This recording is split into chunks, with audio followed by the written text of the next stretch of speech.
की कुछ बड़ी और इम्पोर्टेंट जो अपडेट आ रही है वो आप तक पहुंचाने वाले हैं। सबसे पहली अपडेट यहाँ पर यह है कि कुवैत बल्दिया की टीम ने फरवानिया गवर्नरेट में कुछ ऐसे ट्रकों के खिलाफ कानूनी कार्रवाई की है, ट्रकों को जब्त किया है जिन ट्रकों पर सामान बेचा जाता है, यानी खाने पीने का सामान बेचा जाता है, लेकिन ये रूल्स रेगुलेशंस की पाबंदी नहीं कर रहे थे। इसकी वजह से इन ट्रकों को वहां से हटाया गया, ट्रकों के खिलाफ कानूनी कार्रवाई की गई है।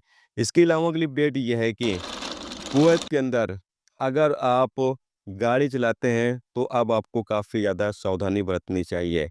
यहाँ पर कहा यह गया है ट्रैफिक डिपार्टमेंट की तरफ से कि अगर आप गलत तरीके से ओवरटेकिंग करते हैं, ओवरटेक कर रहे हैं और गलत तरीके से आप कर रहे हैं, तो इस पर आपकी गाड़ी 60 दिन के लिए यानी 2 महीनों के लिए जब्त कर ली जाएगी।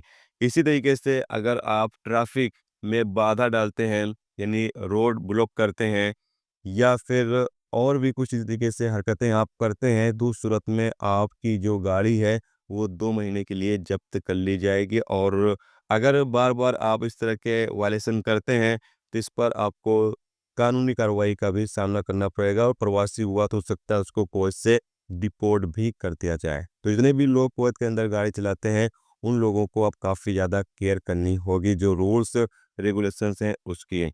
इसके अलावा अगली अपडेट ये है कि कुवैत में सबसे ज़्यादा तादाद इंडियन लोगों की है लेबर मार्केट में।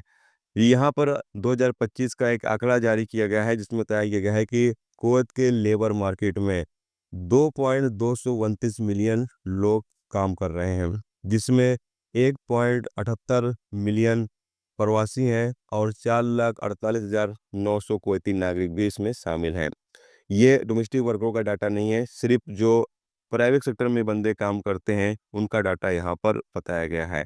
और बताया गया है कि सबसे ज़्यादा वर्करों की तादाद इंडियन है, 5,78,240 इंडियन वर्कर हैं। उसके बाद मिस्र के हैं जिनकी तादाद 4,69,370 है। उसके बाद कुवैती नागरिक हैं जिनकी तादाद 4,48,900 है और इस तरीके से बाकी देशों के लोग शामिल हैं। यानी सबसे ज़्यादा इंडियन कुवैत के अंदर लेबर मार्केट में काम कर रहे हैं।